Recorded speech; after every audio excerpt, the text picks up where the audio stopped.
In the far reaches of the Arctic, Russia appears ready to conduct another trial of its controversial 9M730 Petrel nuclear-powered cruise missile. Satellite imagery and newly issued navigation alerts reveal that a vast no-fly zone, stretching roughly 500 kilometers, has been declared around the Novaya Zemlya test site. The timing is notable. The preparations come just before a scheduled peace summit in Alaska between the Russian and U.S. presidents. The Petrel missile has been promoted by Moscow as a revolutionary weapon, one capable of staying aloft for years and bypassing traditional missile defenses. Its propulsion system, according to Russian claims, uses a small nuclear reactor, enabling it to travel virtually unlimited distances. In theory, such a weapon could strike from unpredictable directions and avoid interception. However, the project's track record has been marred by repeated setbacks. Since its first public unveiling in 2017, testing has produced disappointing results. U.S. intelligence sources have assessed that the missile's longest recorded flight lasted only 2 minutes, covering less than 35 kilometers. A high-profile 2019 trial ended in disaster when the missile exploded, killing 5 nuclear specialists and sending an unsealed reactor into the White Sea. Monitoring stations in Norway and the U.S. detected abnormal radiation levels for months afterward. Western analysts questioned both the practicality and the safety of the Petrel. Its nuclear propulsion system operates by directly heating incoming air, which means radioactive particles could be dispersed along its entire flight path. If it ever orbited the globe, experts warn, it would leave a trail of contamination across multiple continents. This raises profound environmental and humanitarian risks that may outweigh any conceivable military benefit. The weapon's strategic value is also disputed. Cruise missiles generally travel at subsonic speeds along predictable routes, making them vulnerable to tracking and interception. The Petrel's supposed advantage, remaining airborne for extended periods, offers little benefit in modern warfare, where conflicts are fast-moving and targets shift rapidly. By the time such a missile reached its destination, the original tactical situation could have changed entirely. The United States once explored a similar concept during the Cold War through the Pluto program, but the project was abandoned due to ethical, environmental, and safety concerns.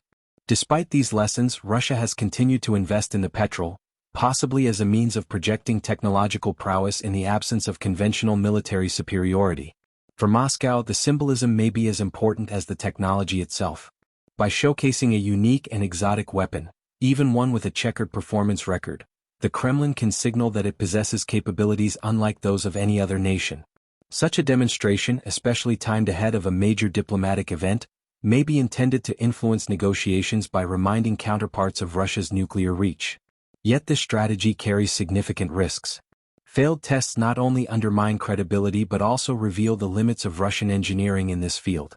Intelligence agencies are closely monitoring Novaya Zemlya, with U.S. nuclear reconnaissance aircraft operating in nearby airspace to detect any release of radiation.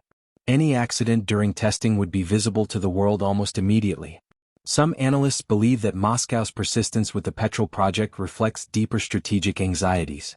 In recent years, Russia has faced sustained military resistance from Ukraine, as well as increasing diplomatic and economic isolation from Western nations. Under such pressure, high-profile weapons programs may serve as political theater, tools to rally domestic support and to project strength abroad. However, the deterrent value of such weapons is far less than it was during the Cold War. Modern missile defense systems, coupled with satellite surveillance and rapid response capabilities, mean that even unconventional threats can be tracked and countered. Moreover, the environmental risks associated with nuclear-powered flight could generate global condemnation, further isolating Moscow.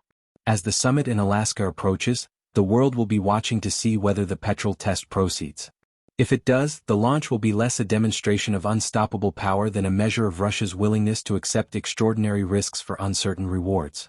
For many observers, the Petrel is a reminder that technological ambition can collide with practical limitations, and that some experiments, no matter how advanced in theory, may never be safe or strategic in reality. The Novaya Zemlya test site, once a focal point for Cold War nuclear detonations, is again at the center of global attention. Whether this latest activity is meant as a genuine step forward in weapons development or simply a symbolic gesture, its implications reach far beyond military strategy.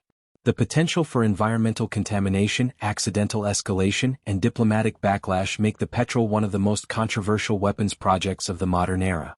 In the end, the outcome of any test will not only reflect Russia's technological capacity but also its broader strategic judgment. A successful flight might briefly bolster Moscow's image, but any failure, or sign of environmental harm, would reinforce doubts about the program's viability. And as with all nuclear technologies, the line between deterrence and disaster remains perilously thin.